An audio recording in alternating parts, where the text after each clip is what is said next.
हमारे शास्त्रों में पक्षियों में सबसे बड़ा राम भक्त कौवे को बताया गया है। इसके पीछे एक पौराणिक कथा है। प्राचीन काल में एक लोमेश नाम के ऋषि हुआ करते थे। वो हर रोज भगवान नारायण की कथा सुनाया करते थे। उनकी कथा सुनने के लिए लोग दूर दूर से चलकर आते थे। कथा सुनने वालों में से एक व्यक्ति बहुत ही उदंडी था, परंतु वह भगवान शिव का परम भक्त था।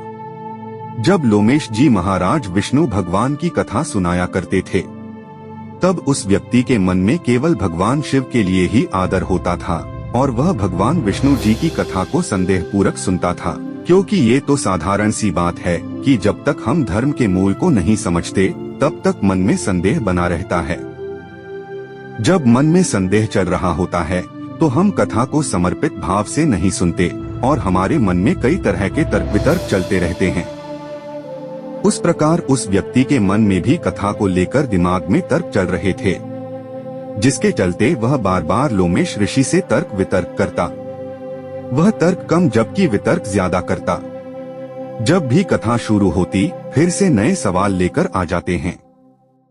इस प्रकार वह घंटों से कथा आगे नहीं बढ़ने दे रहा था। तभी लोमेश ऋषि को क्रोध आ जाता है और वह क्रोधवश उसे श्राप दे देते हैं कि तू कितने समय से क्या काम कर रहा है, तू अगले जन्म में कौवे की योनि में जन्म लेगा।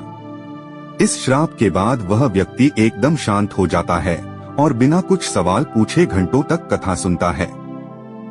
लोमेश ऋषि देखते हैं कि इन सैकड़ों लोगों में से कोई सवाल नहीं पूछ रहे हैं। फिर लोमेश ऋषि को अपने श्राप पर पछतावा होता है।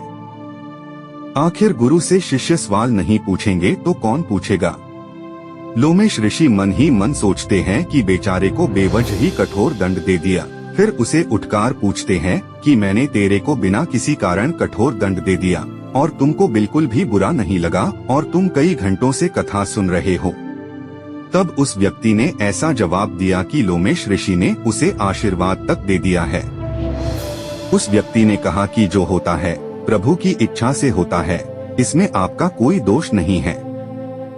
ऐसा जवाब सुनकर लोमेश ऋषि ने उसे आशीर्वाद दे दिया कि अगले जन्म में तुमको प्रभु की अपार भक्ति प्राप्त होगी।